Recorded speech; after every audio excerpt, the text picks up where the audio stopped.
So what does reconciliation mean to you personally? Yeah, thank you for the question. I think there's a big difference between two words we use in this context.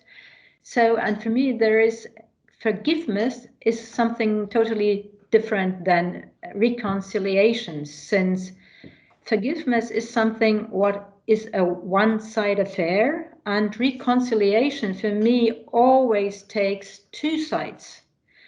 It starts, if you speak about reconciliation, that first of all, the aggressor has to recognize their guilt. If this is not possible, then there is no chance for reconciliation at all, in my opinion. Because only if there is a recognition and awareness and also a kind of confessing that there is a guilt on the side of the aggressor, the other side can consider if they want to work on reconciliation. And maybe then they also can discuss that they understand that they are themselves not perfect, and that maybe also the aggressor has a kind of suffering on its side.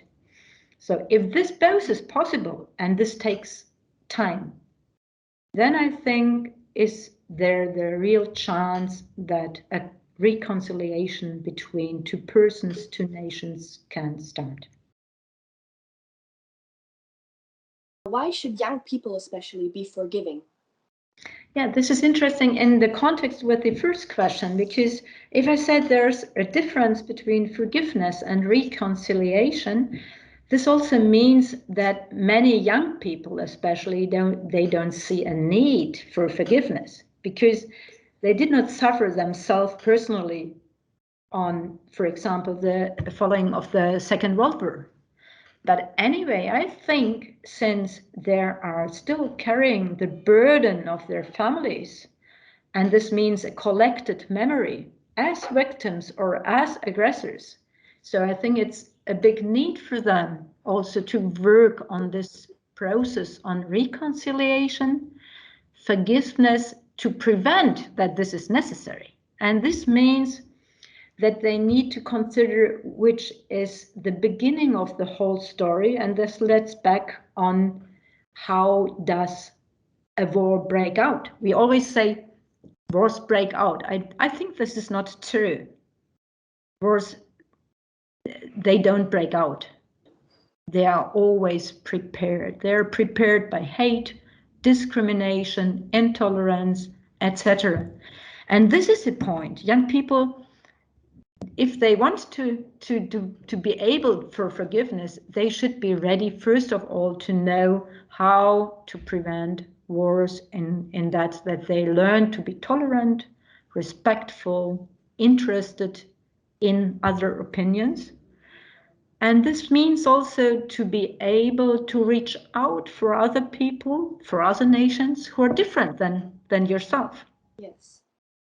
And maybe it doesn't even need to go to another country. Maybe this starts in your own country by considering what is with the migrants, for example, or with people with other religions, with other status, etc. If you learn to get them to know and to respect them, then I think this is a challenge instead of, this is for the old generation, of course, the topic of forgiveness is the most important. But for the young people, there's another expression, and this means the challenge of respect and tolerance.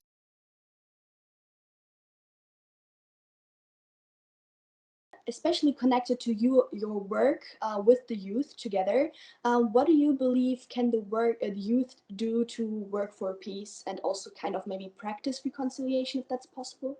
Mm-hmm. Well, I think our experience in Europe especially is that peace is nothing that we do have forever. This is a kind like with health. We need to always to work on it. It's not a status quo.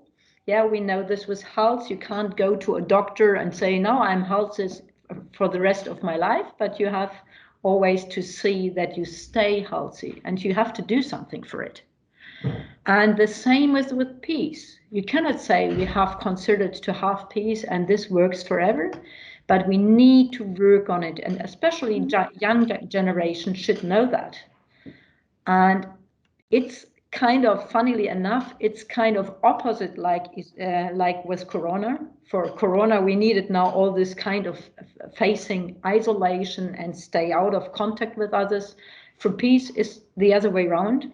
We need contact, we need sharing, we need to meet with others, and we need to understand other people. We need the communication and the sharing.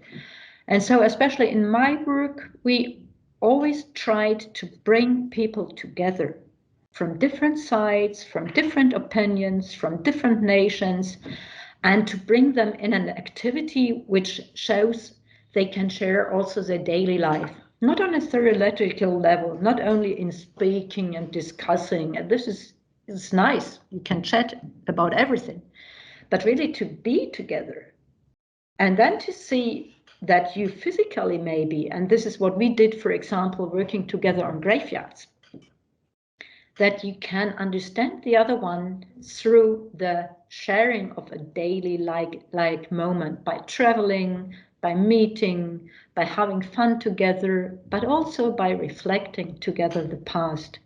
I think this means work for peace in our time.